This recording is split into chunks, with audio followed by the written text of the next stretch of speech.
everyone, and thank you so much for joining the FASEB Shared Research Resources 2021 Roundtable webinar. My name is Naomi Harlan-Bacchus. I am a Senior Science Policy Analyst at the Federation of American Societies for Experimental Biology. And I'm so excited to tell you all about what the FASEB Shared Research Resources Task Force has done over the last year, including our most recent Roundtable event this past June. Okay, on the agenda for this portion of the webinar, we'll go over briefly what the roundtable entailed and who participated and what we discussed, and then what you are to expect in the summary webinar. So this webinar, because it was such a large event, will be divided into parts 1 and 2. So this is part 1, and you will find out what you will learn in part 2. So the roundtable took place on June 17th, 2021, and this was the final hurrah for the FASEB Shared Research Resources Task Force, who's been working very hard over the last year, and in May 2021 published its final report and recommendations about shared research resources and how do we address the systemic challenges and the opportunities in this field. So the report is comprised of 4 sections: regional, institutional, and national strategies, the role of stakeholders and funding agencies, institutional responsibilities and strategies for advancement of shared research resources, and finally, strategies for shared research resources. And by SRR, or shared research resources, we're referring to core facilities and centers and divisions that are usually located at regional centers or institutions that provide widespread access to instrumentation and expertise for faculty, staff, and trainees. So the roundtable included a wide range of participants, as you can see here on this screen.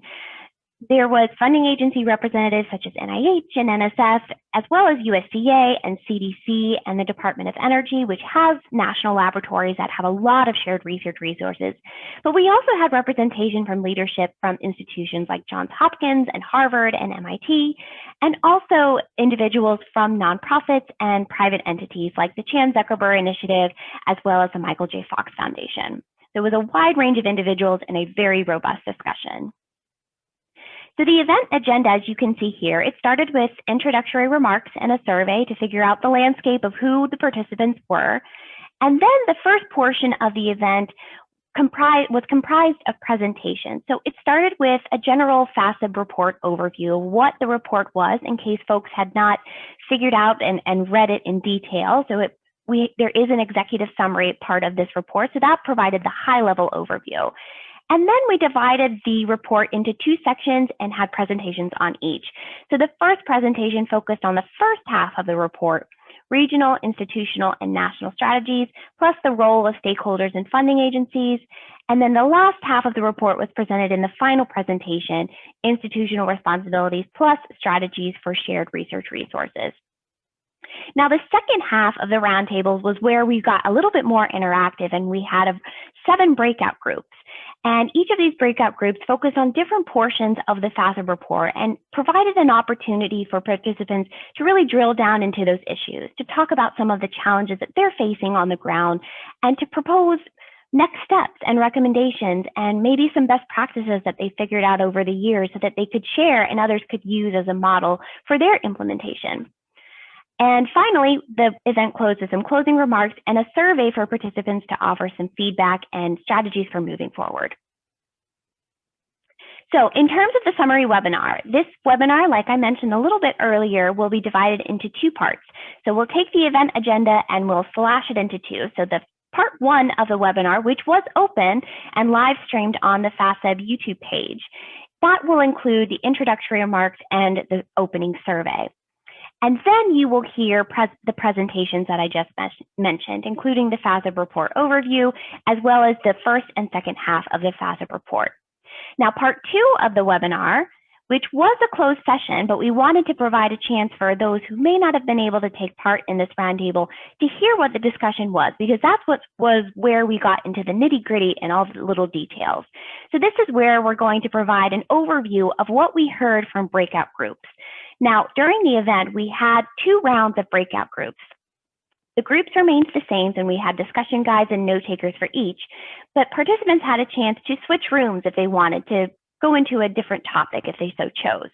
And so this part 2 of the webinar will be a chance to take all of that feedback and and figure out what did we hear, what were some of the common themes that we learned from the participants, and what do we do moving forward.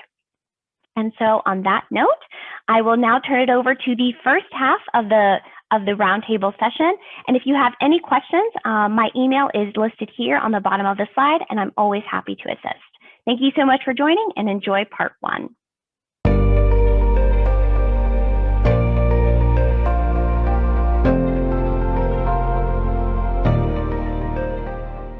These resources to meet the needs of a 21st century research enterprise. We hope that today will be the start of many conversations on this issue. Certainly our task force has done a lot of important work leading up to this point, and we want to thank them for their effort. As this event, it was really an opportunity to listen to diverse perspectives, to share suggestions, and it's an opportunity to learn from one another. The first half of this event is being live streamed on our FASEB YouTube channel, and I want to thank everyone who's joined us online. The second half of this event will be closed to the public, as we will enter into more deliberative topics for discussion. And at this point, I want to turn it over to Frank Krause, who's FASEB's Executive Director and CEO. Frank? Thanks, Lou, and my thanks to everyone participating here today. Thanks for taking the time to be with us. As Lou has said, FASEB has long advocated for shared research resources, and many of you may be familiar with the 2017 report on maximizing shared research resources that was produced by our Shared Research Resources Subcommittee. Recognizing the importance from that work, over the last 18 months, the FASEB board decided this really needed even more focus and formed a dedicated task force for that purpose. That task force began working in the summer of 2020 and has a meeting twice a month, sometimes every week, to identify the gaps in the field and discuss potential policy solutions. I know Lou already thanked the task force, but I will thank you all again. Your commitment to this work and dedication to advancing core facilities has really been impressive. And on behalf of the Federation's member societies, we thank them for their service to the community. The task force's final report was completed and approved by the FASEB board in March of this year. And we look forward to using this report and really helping to advance this work, along with creating and supporting additional resources and advocacy to improve the recognition and sustainability of shared resources. So with that, let me turn it over to one of our experts in this area and a co-chair of the task force, Dr. Sheena Mache. She has been working with FASEB for many, many years on this issue, and we were thrilled that she agreed to co-chair this work. Sheena? Thank you, Frank. I'm Sheena Mache. I'm Associate Professor of Pathology at NYU Langone and Senior Director of the Division of Advanced Research Resources at the NYU School of Medicine. It has been a wonderful experience working with the FASEB Shared Research Resource Task Force, and we appreciate FASEB investing the time and resources to this issue and engaging all of us here today in this conversation. For we all play a role, funding agencies and partners who identify opportunities and provide financial support, scientists who embrace team science, core scientists who personify the ethics of collaborative sharing, and committed institutions and policies that make it happen. As Frank mentioned, the task force's final report that you will be hearing more about today includes recommendations for institutions and funding agencies and potential steps that we as stakeholders, including FASEB, could implement to advance shared research resources to the next level. So much work has been done, to date, and we thank our NIH partners, ORIP and NCI and NIGMS, as well as NSF and DOE, who have really taken the lead. But the goal is, we feel like we can do more. So the goal of this event is to be as interactive and collaborative as possible. And we'll start by listening to the members of the task force present the various themes and recommendations provided in the final report. And then we'd like a chance to hear from you, our audience. We will break up into smaller groups to share best practices, explore successful strategies, and discuss the challenges that prohibit us from achieving success in this field, As Lou noted at the beginning, this portion of the meeting will be closed to the public. For those that are here with us today, as noted in the agenda and the emails you received from Naomi leading up to this event, each breakout group will focus on one specific topic. These topics range from institutional oversight to regional partnerships to developing metrics for success. We hope you all had a chance to indicate which groups you'd like to participate in. While we tried to meet everyone's preferences to the best of our ability, to ensure that we have an equal amount of people in each group, you might have been assigned elsewhere. But to broaden the participation and give everyone a chance to talk about more than just one topic, we'll be doing a second round of the breakout group discussions. This will give us a chance to meet different people as well. We very much appreciate everyone's participation in this event today and ask for your patience should there be any technical difficulties or logistical lags. Because we're on a tight schedule, we also kindly ask that you are respectful of the time, and if you're speaking, to try and keep your answers as brief as possible to ensure that others have a chance to share. And remember to make use of the raise hand function as well as the chat. We have several FASEB staff members that will be helping us monitor both of these. I'd like to mention one final item before we officially kick off the event, and that is the policy paper that the task force recently wrote. In addition to the final report, this was about the need to establish a national strategy for shared research resources. The paper is currently available as a preprint, and Naomi will share a link with you in the chat now. My colleagues will discuss this in a bit more detail, but please read, provide comments, and spread the word. And now, before we get started, we'd like to understand who everyone is in our audience today. In just a few moments, you'll be seeing a poll pop up on your Zoom screen. To the best of your ability, please indicate what your role and occupation is, and Naomi will share the results momentarily.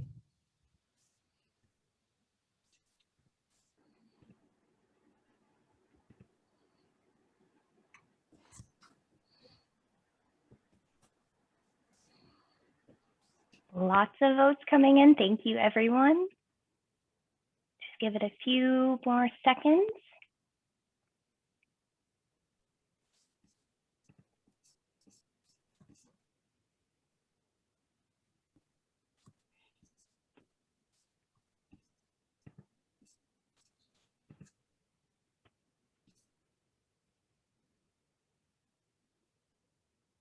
We have a lot of participants, so I want to make sure that we get as many people as possible. A few more seconds if you can put in your vote. And okay, I'll go ahead and end the poll now, and you should be seeing the results now. Wow. So based on these results, we have a very diverse population participating today, and we thank you all for your participation. It helps us understand who our audience is and illustrates the diversity, so thank you. I will now turn it over to Dr. Nick Ambulos, the other co-chair of the FASEB task force, and he will kick us off on the presentations by providing an overview of our final report. Thank you, Sheena. Good afternoon. I'm Nick Ambulos. I'm professor of microbiology and immunology at the University of Maryland School of Medicine, where I also serve as the director of our Center for Innovative Biomedical Resources, or as we call it, CYBER, which consolidates most of our core laboratories in contiguous space. Next slide, please. First, I'd like to acknowledge the members of this task force. They represent broad institutions and organizations from across the country. They bring collectively a diverse expertise, and they share one important quality: their passion for the work that they do as part of a shared research resource environment. And I want to thank them for being collaborators with us on this large effort. Next slide. My co-chair, Sheena Miche, led a FASEB Shared Research Resource Subcommittee that published Maximizing Shared Research Resources report in 2017. Many of you may be familiar with that. This well-received report targeted a wide range of stakeholders, from institutions and federal agencies to individual cores. The most frequent question posed by stakeholders was, what's next? How do we implement this? Next slide. As Frank Krause mentioned earlier, FASEB approved establishment of this task force with the goal of developing a framework and implementation plan for shared research resources, including identifying barriers and opportunities for policy change. We did have a rather compressed timeline. However, our task force members rose to the challenge. The findings outlined in this report will be presented in more detail today. Next slide. Like the previous report, the current report targets a broad audience. We attempt to provide a roadmap to help stakeholders facilitate enhancements of shared research resources. We hope that we've addressed the many challenges and identified key opportunities that can significantly impact shared research resources and accelerate the pace of biomedical research. Next slide, please. This is how we have organized the report. We start with our executive summary.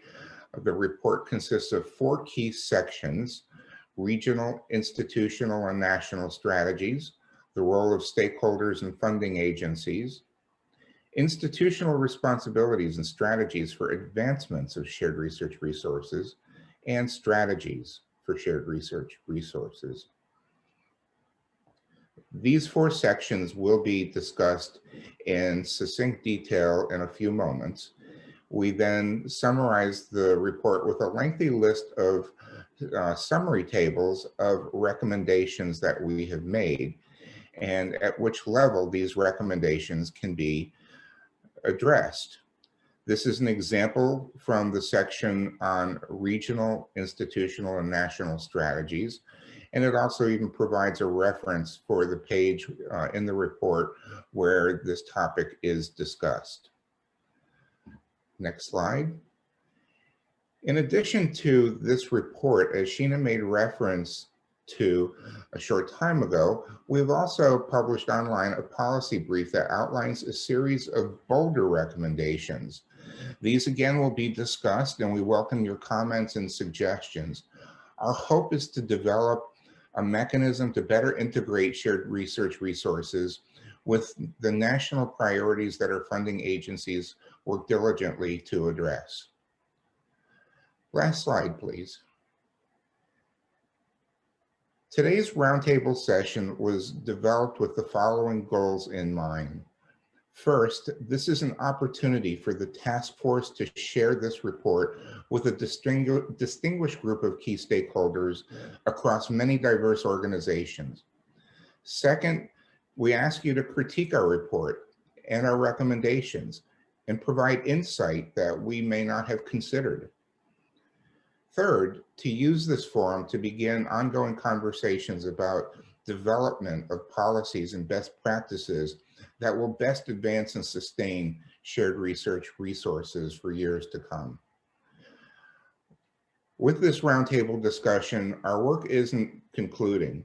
This represents one major step forward and will set the stage for the next task force.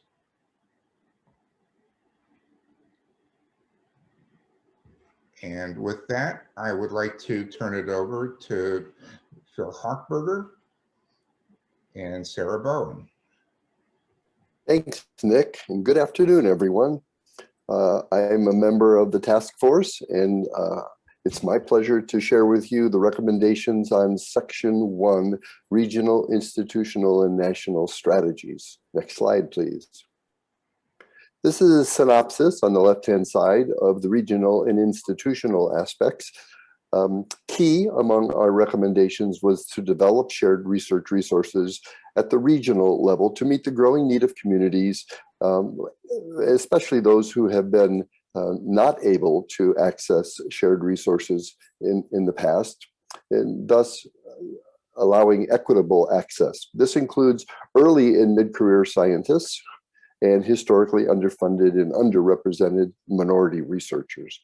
In addition, we are recommending developing incentives to improve the efficiency and the sustainability of shared research resources through various funding infrastructure opportunities and reduce duplication within institutions of their shared resources. And that is, of course, a practice that many of the leading institutions have already done, but we'd like to get more in line with that. The next slide shows at the national level strategies that we're recommending. And this would include funding mechanisms that address the needs of institutions across a range of capabilities and technical sophistication. This, of course, reflects the fact that not all research institutions have all the instrumentation that they need. They don't have the faculty and staff development programs that they would benefit from, nor the infrastructure itself. And so even at the national level, these are focused on institutional needs, but can be handled, I think, by recommending policy at the national level. Secondly, prioritize principles of research rigor, reproducible, and transparency. This is something that shared research resources offer a unique perspective in that their role across the institution could be a leading voice in how to address these principles. And then finally, raise awareness and leverage existing policies at both the NSF and the NIH, where your voice will have an impact on our institutions. The next slide shows an example of an existing regional partnership. I'm going to show you several that could serve as models for future planning. Here is one in Chicago, the Open Access Initiative, one that I brokered a number of years ago as a memorandum of understanding that condones and encourages open access to research core facilities by researchers at each partner, thus expanding what is available to them. This means that they're treated the same in terms of cost, and that the faculty can decide for themselves where to spend their precious research dollars at the institution.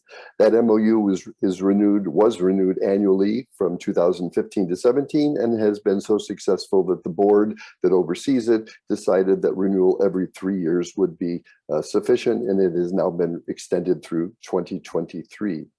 The next slide shows 4 other examples of regional partnerships. The 2 on top are cancer center driven. The one on the upper left is in San Diego, and the one on the upper right in the mid-Atlantic states. Again, 4 cancer centers in the DC area and Baltimore area. And on the bottom are 2 state examples of regional shared partnerships. The state of Virginia involving 7 universities, and the state of Georgia 8. The next slide, please. Now, other examples of regional partnerships that already exist are the funded Clinical and Translational Science Award. There are regional consortia across, for example, in Chicago, where I am, the 3 medical centers here are part of a consortium of CTSA-funded institutions. And in blue dots are all the individual funded ones, but the red stars are located in places where there are regional consortium, and many of these involve shared research resources in the clinical regime. But these are existing examples that we could use as models. The next slide.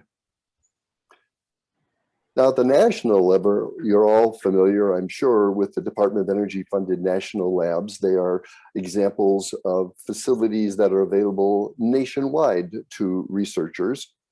And we're going to hone in to the one in Argonne in the Chicago area, the one I'm most familiar with, on the next slide. And an example there is the Advanced Photon Source, a national resource that's used by 15 different collaboration teams. Northwestern, this is one of 2 that we have, one in the Life Sciences Collaborative Access Team. Northwestern is the lead with its partners, Michigan, Michigan State, the Van Ardel Institute, Vanderbilt, Wisconsin-Madison, and Champaign-Urbana. There is also a material science team that we lead at this location. And so these are X-ray crystallographic labs that do both biological molecules, macromolecules like proteins and nucleic acids, and provide high resolution imaging, as well as material science. Another example at the national level are the NIH and NSF-funded Cryo-Em centers. Again, fairly recent programs, but examples of these federal agencies recognizing the need at the national level to be able to provide resources that are just too they're cost prohibitive, frankly, for individual institutions, and so the idea of sharing. And these are excellent examples, but they're few and far between. And so we're recommending expanding this kind of approach to regional national centers. And as a last thought, I want to raise the prospect that there's opportunity for international approaches to this. I sit as co-chair of Eurobioimaging, which is the imaging facilities throughout Europe at the national level, and Global Bioimaging, an effort on the imaging side to get countries across the world to work together in facilities and staffing them and providing resources, especially to the underserved areas. So with that, I'm now going to pass the baton to Sarah Bowen, who will cover section 2 of our report. Thank you, Phil. I'm Sarah Bowen from Barrow Neurological Institute at St. Joseph's Hospital and Medical Center in Phoenix, Arizona. I will present the overview for section 2, the role of stakeholders and funding agencies. Next slide, please. Because SRRs foster collaboration, reduce waste spending, create checks for rigorous science, and act as training grounds for new talent, the overarching goal is to ensure SRR's success so they can continue moving science forward. To that end, a number of stakeholders have roles to play, including institutions, professional societies such as FASEB, ABRF, and ISBR, nonprofits, and private entities. Together, the stakeholders can streamline processes, revise rules, implement thoughtful regulations, and develop global approaches. All this adds up to facilitate greater regional and national sharing, leading to bigger and faster scientific breakthroughs. Next slide, please. Collectively, stakeholders can work in concert as team players to improve models for navigating inter-entity contracting MOUs and MTAs. A contemporary operating model of this is the Cooperative Human Tissue Network, which is an NCI-funded nationwide network for tissue collection.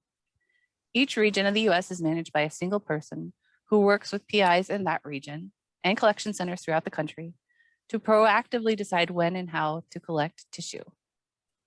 The CHTN's informatics system makes it possible for them to seamlessly communicate across the whole network, including among divisions.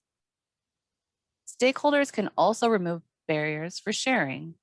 One example is Smart IRB, which is an NIH CTSA funded initiative. It's not an IRB, but rather it's a platform that offers a master IRB reliance agreement, meaning it provides a central process for multi-site trials to initiate studies through a single IRB review rather than each individual site's IRB, effectively reducing redundancies. And finally, stakeholders can manage indirect costs.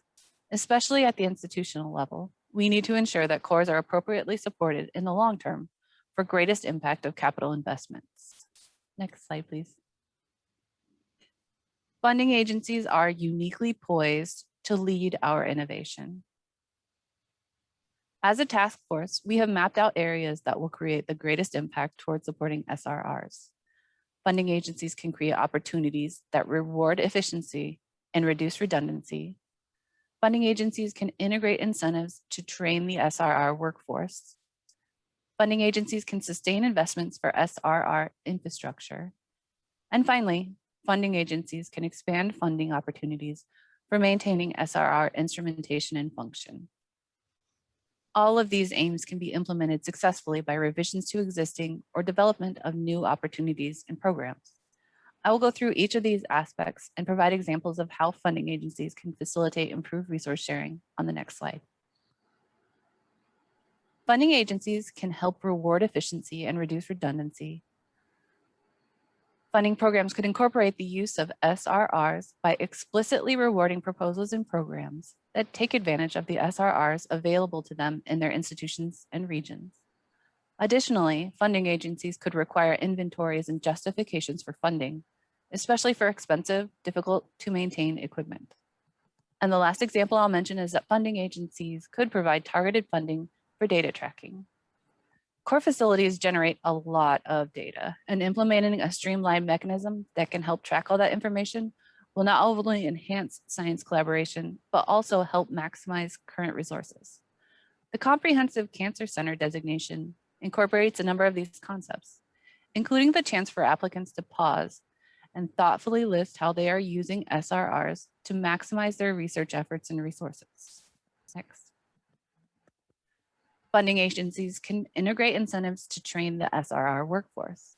One example the task force outlines in our report is for NIH to adapt the R50 mechanism for SRR scientists.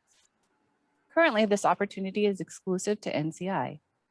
If we could expand this opportunity to all ICs and provide both salary support and protected time for scientists who want to pursue research within the context of another existing research program. This will help support career continuity of core facility managers and staff, the people who are vital to sustaining US biomedical research success. Another area that could be improved is RF&T grants.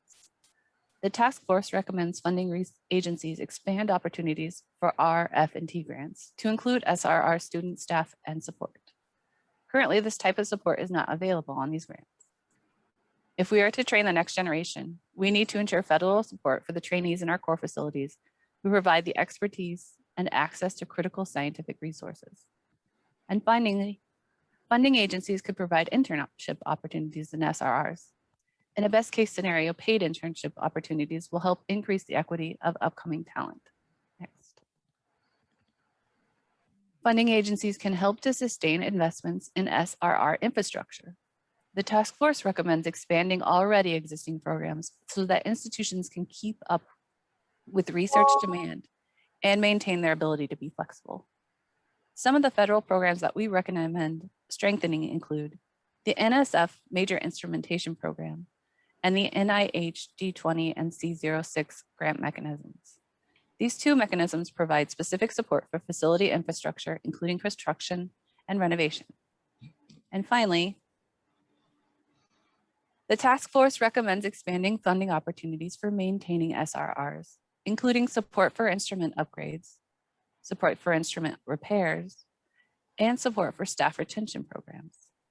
Core facilities not only need opportunities to acquire pieces of equipment, but also federal support for things that keep facilities running smoothly and efficiently each day. Thank you for your participation in today's roundtable. And with that, I will pass my time to Susan Main to continue our overview.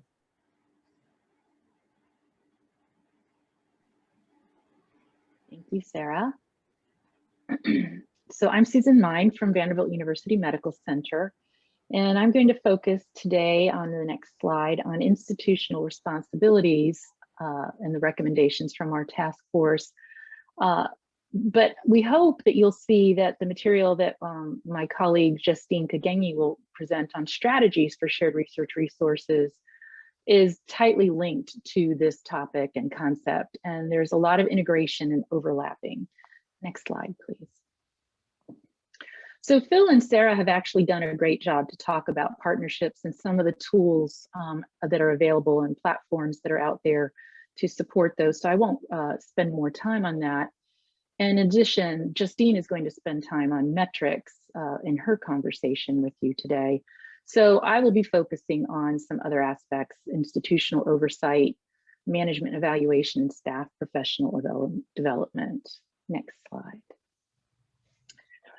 So the task force report encourages institutions to recognize and leverage the integral value of shared research resources, and to make those connections between the SRRs and programs and funding sources so that there's intentional leveraging of all of these resources, both the shared resource or cores, as we sometimes call them, as well as the sources of funding that can support them and the investigators that use them.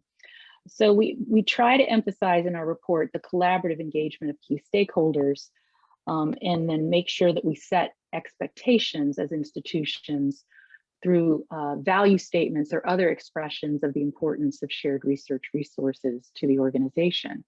So I offer here to you an example of what we're doing at VUMC. Over the last 4 or 5 years, we've been on a process of a really reorganization of our institution after we separated from Vanderbilt University. And as part of that, we have developed what we call our strategic directions, which have been winnowed down to 3 essential concepts: discover, learn, and share, designed for patient and families, as we are a healthcare organization, as well as a research institution, but then all anchored and linked by making diversity and inclusion intentional. So these concepts then have been built out over the last few years to provide a set of guideposts around how we develop our research portfolio to align with these general concepts, and how the new institute centers, initiatives, and partnerships that we develop can further advance those strategic directions. Very much a part of this, and intentionally called out in our strategic directions, are how shared research resources can enhance institutionally programs across all disciplines, can enable the transparency of data and data sets and methods, and encourage reproducible research. We call for development of new shared research resources that will support not just local or parochial needs in a given area or department, but are really trans-institutional in their impact, and support that framework. We also call for development of new shared research resources that can enable co-registration and mining of all forms of data. We are a healthcare organization. We have massive amounts of clinical data that can be such a great resource for the development of new discoveries if we can find ways to leverage and use it in specific research initiatives. And so that's something we've been dedicated to. We also call for shared research resources to be essential to accessing clinical specimens, which in a way is another form of data. Next slide, please. So another concept or recommendation that our task force has put forth to you in our report is the need to create an institution-wide shared research resource advisory committee. I offer you an example of the structure we have at VUMC, but this could really be something that is happening anywhere. At VUMC, we have what we call an institutional shared resource oversight committee. And it is supported and informed by our executive leadership, who are all ex officio members of that committee, and incorporates leadership from our research centers and our research community, as well as from the research cores themselves. And the idea is to have a broad base of input and guidance for the way that we support and develop shared resources at VUMC. And so the other piece of that committee that we think is important is that it incorporates administration. And so we have people who are experts in areas that are not necessarily scientific, but who understand policy and financial imperatives that are associated with operating core facilities. And they are part of that committee process. And that is linked tightly to individual shared resource oversight committees. We call them cores at VUMC. And those committees sort of report back to our institutional group, as well as up and down through the various research community stakeholders and through the core facility itself. And I think importantly, in general, taking a step back to what the report advises, is these committees can be a great tool for both advancing awareness of shared research resources, but also for looking at how funds are flowing through and to shared research resources, and how those investments in both research programs and shared research resources can be aligned and integrated for a greater synergy and a wider impact over time. Next slide, please.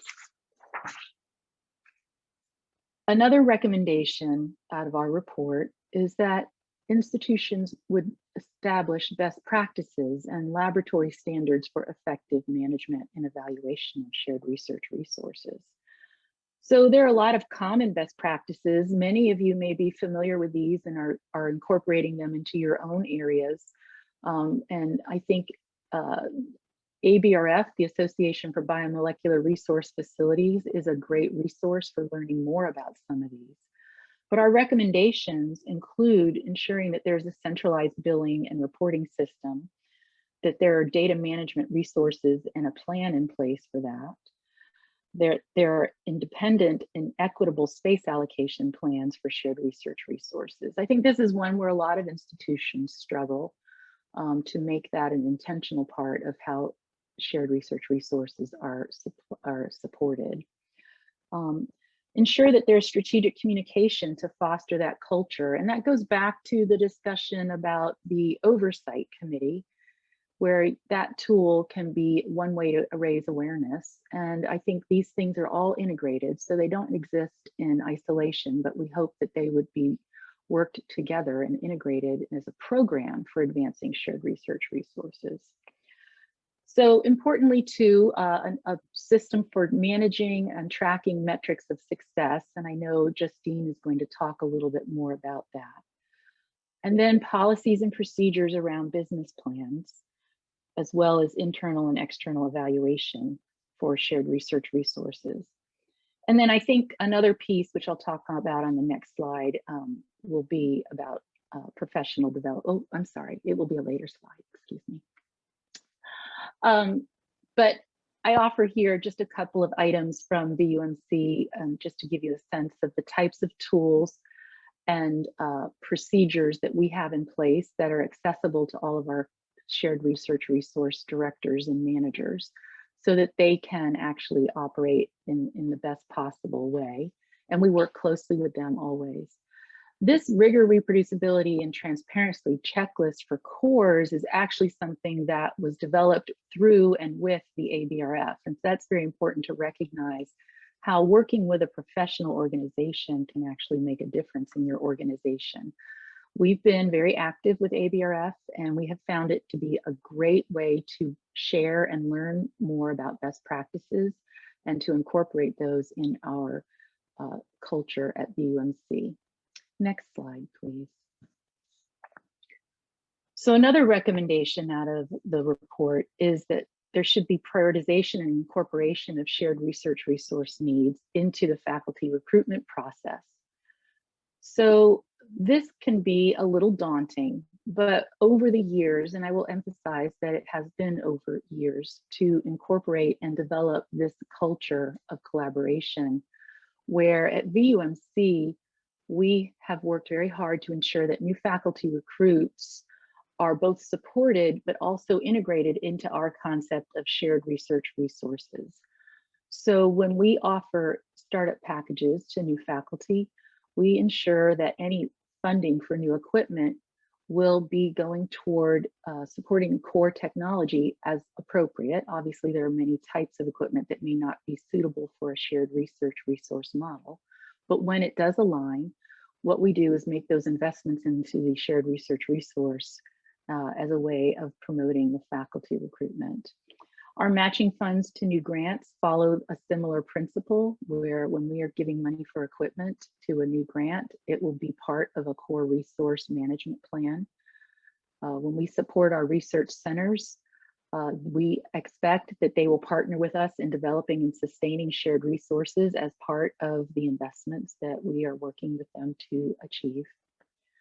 We have developed a very strong and centralized core administrative apparatus that I think is very responsive to the needs of our shared research resources and tightly integrated with our research strategy and our research programs. And we try to make that collaborative as well. So it's not just seen as a nameless, faceless bureaucracy across the institution. We have developed a standardized approach to the shared equipment program out of NIH, the S10 program. And we work hard to ensure that those awards go to cores or shared research resources, and that we are then supporting those new equipment awards in ways that will ensure their sustainability over time and their access by multiple research programs. We have a competitive internal development process where we can provide grants and small pilot project funding for cores. And we do have a professional career track that we have developed at VUMC, which I will talk about more on the next slide. So this was another big recommendation out of the FASEB report, that we need to recognize and highlight the unique contributions of shared research resources, directors, and staff. And importantly, we included staff in that recognition because I think it's very often the case that staff sometimes come second to faculty at the institutional level when we're looking at how to advance their development. So I offer to you an example of a staff track that we have developed at BMC over the course of more than 10 years, and most recently just added the scientific research core specialist role. And this is a process of collaboration with our human resources department, as well as with our research center leadership and our executive research leadership, to ensure that we're covering as many bases as possible. We do not actually have a great program at BUMC for faculty development in regard to those who are leaders in core facility management and direction. There are organizations that have done a great job with this, and NYU and Northwestern are both organizations that have strong programs for faculty recognition and professional development. But I think we do all have future directions, and our report from FASEB calls this out to ensure that we're considering the needs to develop diversity, equity, and inclusion as part of our programs to advance professional development across all roles related to core facilities, shared research resources. I think we all need to be intentional about advancing diversity in our workforce and ensuring equity in our recruiting and our professional development efforts. And then to being inclusive in terms of planning and implementing those new programs for professional development, so that we're considering all viewpoints and needs.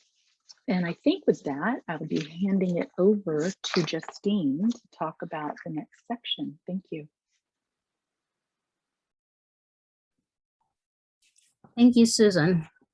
And thank you all for joining us today. It's been a privilege and honor to serve on this task force with this talented group of individuals that do their best work every day in support of our shared goals for shared research resources.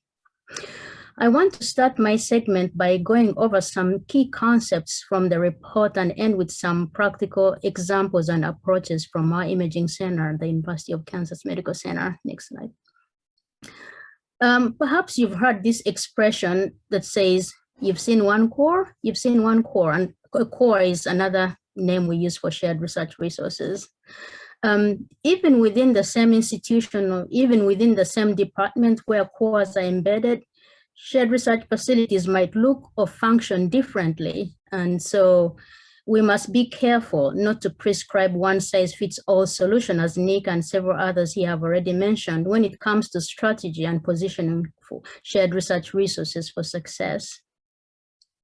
One thing to note, though, is that stakeholders for shared research resources remain largely similar across institutions and disciplines. Our task force recommends focusing on interrelationships between the shared research resources and its stakeholders as a means to understand the needs, develop strategies and best practices to address these needs and add value and maximize outcomes and impact of shared research resources. Next slide, please.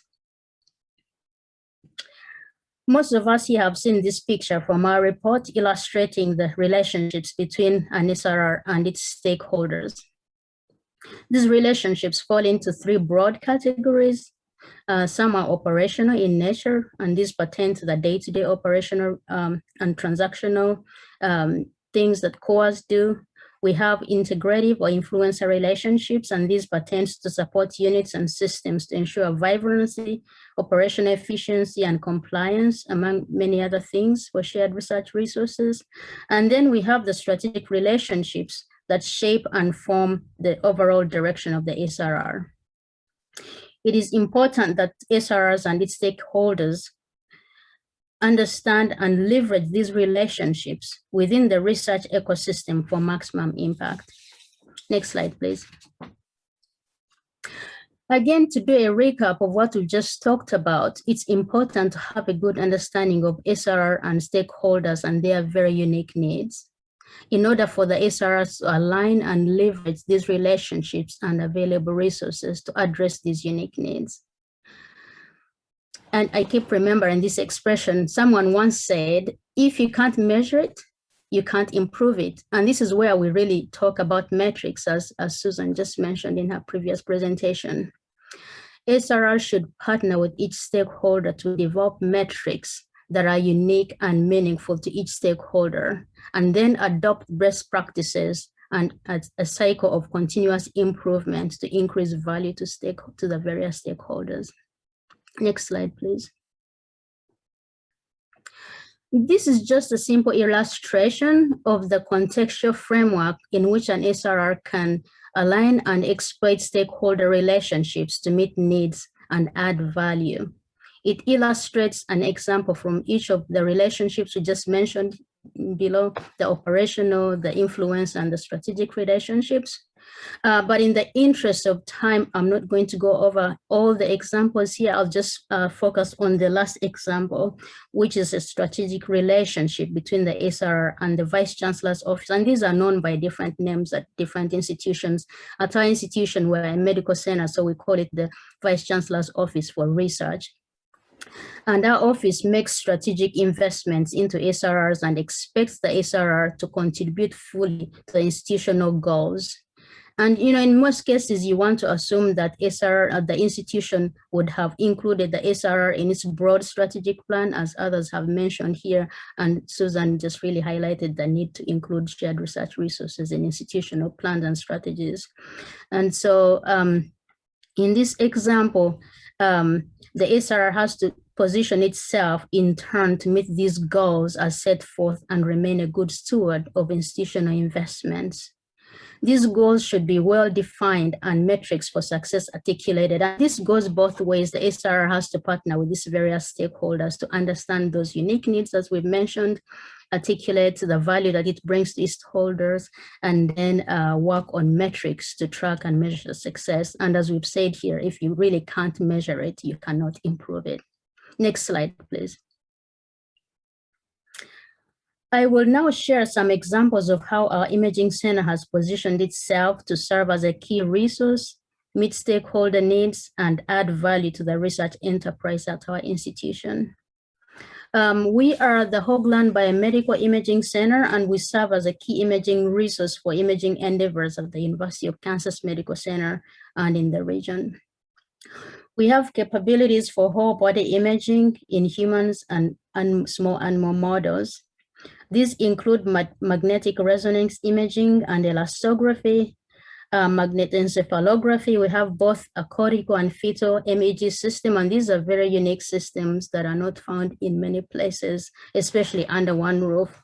And so we have those capabilities, and we have high density EEG capabilities, and most recently, actually through a collaboration, speaking about stakeholder collaborations, with the Department of Internal Medicine. They hired a new faculty, and he wanted to do imaging for lungs. And so we have this new technology that produces xenon gas that you can actually inhale while in the scanner. And so that's a new capability that we recently acquired through our partnership with one of our stakeholders.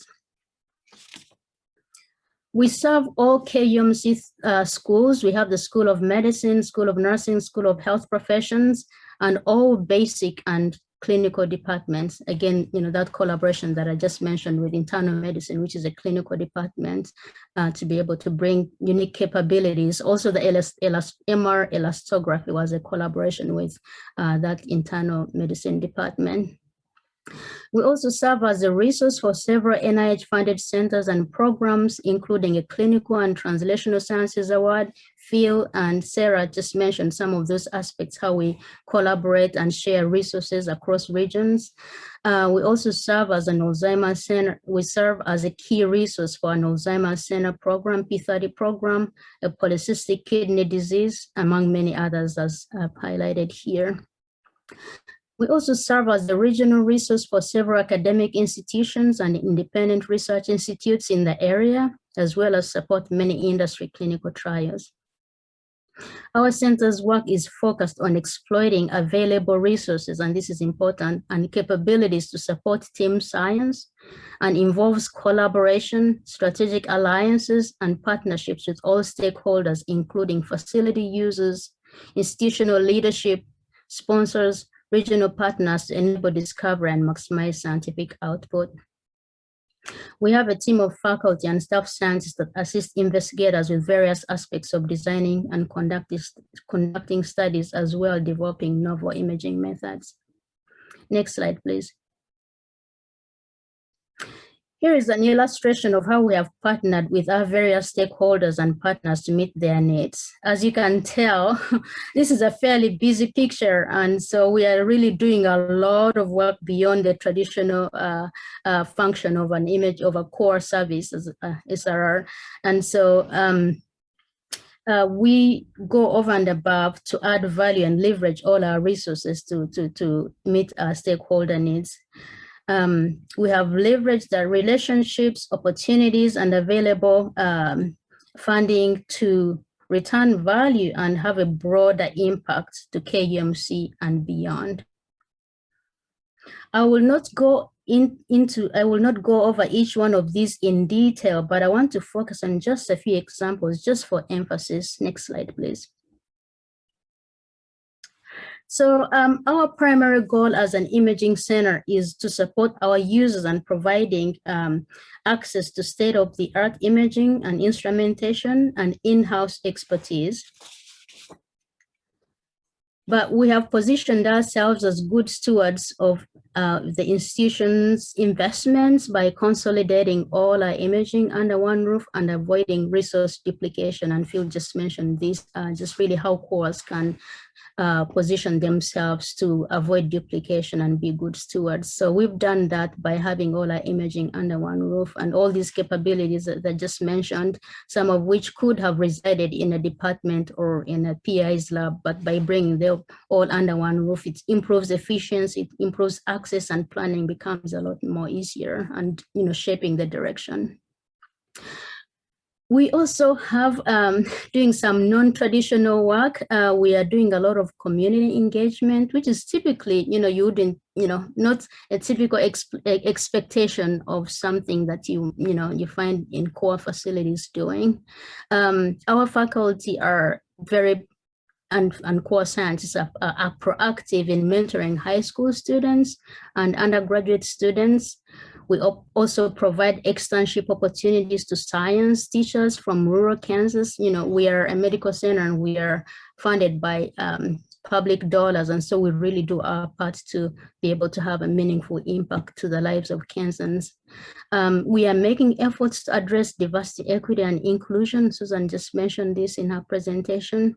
And we endeavor to do our part to improve the pipeline for underrepresented groups in STEM while promoting careers in shared research resources. And perhaps most important, this is something we have not really thought about as core facilities, but we are beginning to think about it because of how we are uniquely positioned, our critical role in supporting team science. We are beginning to ask ourselves if there are some opportunities to work with our users in designing imaging studies that are more inclusive of the communities and populations that we serve. This is still a work in progress. KUMC has made a lot of strides in improving diversity, equity, and inclusion, not just in staffing, not just in access. We're also beginning to take that a step further to how we conduct and design studies to make them more inclusive. And core facilities are uniquely positioned because of how they serve several users from various walks of life and backgrounds and professional status to be able to have a meaningful impact on that. So we've just started those efforts and we're hoping we can make a difference in that area. And as you can tell, this is all a lot of work and requires support and resources, and we endeavor to work with our stakeholders and key partners to prioritize and add the activities, focus on the activities that bring value. We can't do it all, but with partnership from our stakeholders and identifying key activities and that we think are critical and impactful, we're able to leverage some of the resources and go out on a limb to find more. We've been able to leverage some philanthropy dollars to support some of these initiatives. On the next slide, I just want to leave you with a picture of some of the metrics that we have used to assess our progress. You've seen this picture from our report, but I just wanted to bring it here and just show you how some of the commonly used metrics for assessing core success. And as a reminder, metrics should be designed to be meaningful to each stakeholder of the shared research resources, and there should be an effort to partner with each stakeholder to identify metrics that are meaningful to them and address their needs. And with that, I want to thank you for your time, and I will now turn it over to Nick. Thank you. Thank you, Justine. Now that we've had a chance to share details from the task force's report, we'd like to transition to our smaller group discussions.